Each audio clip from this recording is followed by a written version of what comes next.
about to tell you a very disturbing story that occurred to me when I was a 15-year-old boy. I lived in a pretty busy city known as Tacoma in Washington state. It was a regular day at my high school. I was in my biology class. All of a sudden, I felt a tapping on my back. I turned around to see who it was. It was a girl named Emma who always sat right behind me in biology. She asked me if we could meet up at the park later to hang out. I said yes, obviously, because being the teenage boy I was, I really wanted a girlfriend. She told me we could meet up at the park at 6 p.m. and I said all right. I didn't know exactly why Emma wanted to meet up with me, but I was still excited because I assumed it was because she liked me.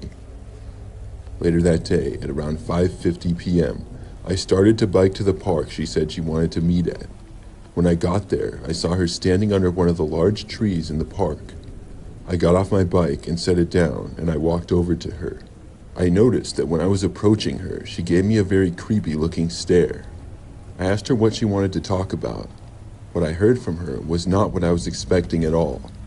She told me she had been stalking me and following me to my house ever since she laid her eyes on me. This completely creeped me out, and I asked her why in the world she would want to tell me this anyway. She told me she finally wanted to let me know she had a crush on me, so she wouldn't have to stalk me anymore. I told her I was very disturbed and creeped out, and I told her to leave me alone. Then I immediately ran back from my bike, got on, and pedaled off back to my house. I got home later, and when it was about the time to go to bed, I did. About half an hour after I lay down in bed, I heard a tapping on my bedside window. I looked over and was horrified to see Emma's face peering in at me. I screamed and ran to my parents' room, pretty much pounding the whole door down. When my dad answered, I told him that I saw a girl named Emma from my school looking through my window at me. He seemed taken aback by this, and he agreed to walk around the house to see if she was still there. He came back in the house and told me he saw her running away from our front yard right when he stepped out into the front step. I was glad to hear she left our yard, but I still had a hard time falling asleep that night. The next day when I went to school, I noticed that Emma wasn't there. I was relieved by this, but I was also confused because she was almost always at school and never missed a day. She continued to not show up at school for the whole rest of the week until on Friday I decided to ask one of Emma's friends why she wasn't showing up to school.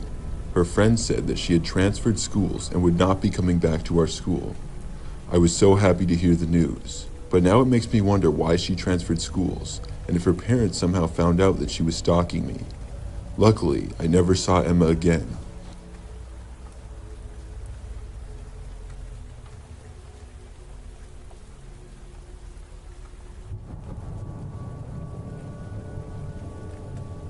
This happened when I was a kid.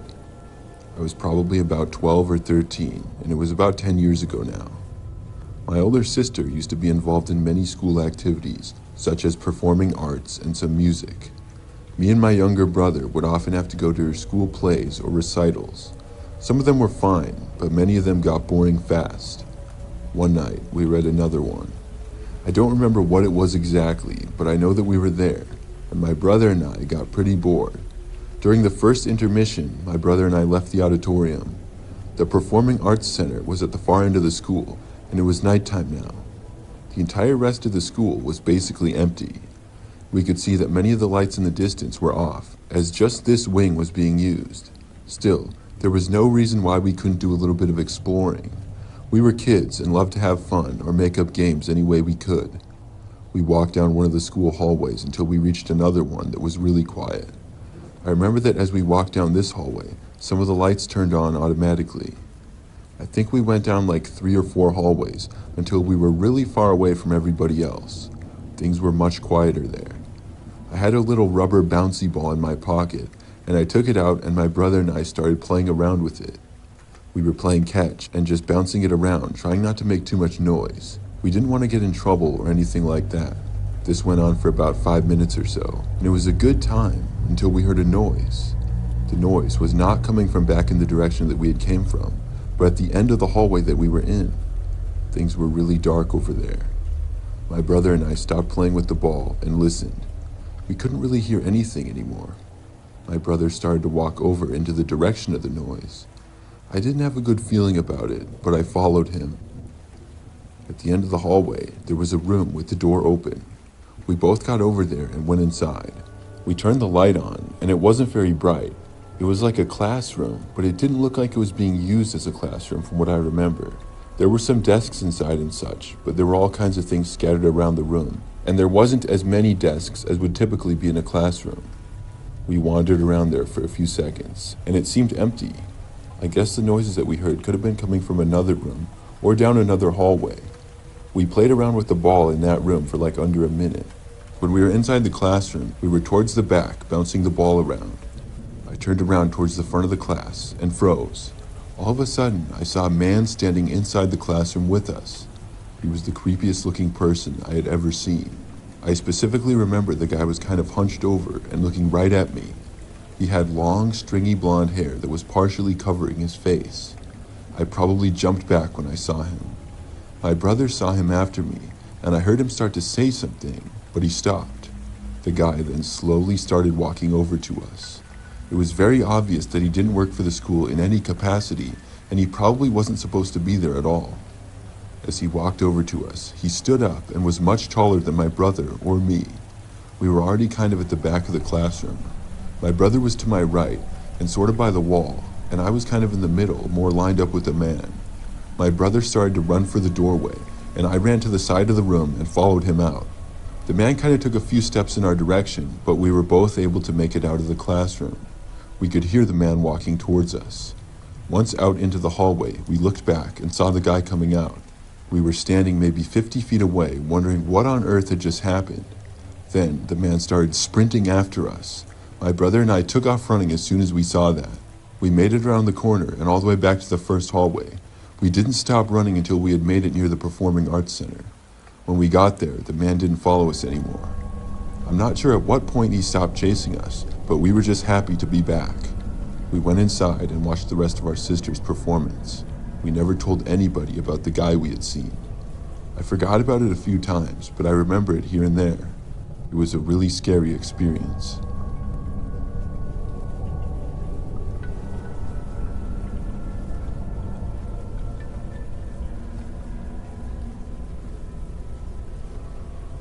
This happened back when I was a kid. It all started on a normal school day. I lived not too far away from the school that I attended. In fact, I lived so close that I would walk to and from school every day.